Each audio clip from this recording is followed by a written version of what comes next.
এটা কি গাছ? এটা কি গাছ? এটা হচ্ছে আম গাছ।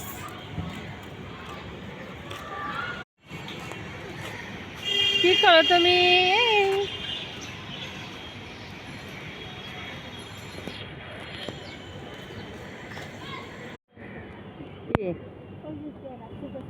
পেয়ারা হয়েছে?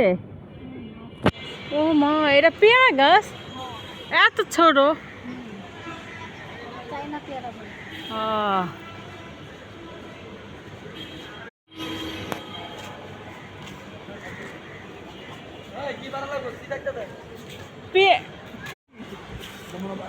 পেয়ারা মনে বাত্তি রাত্রে এসে? আচ্ছা পারো।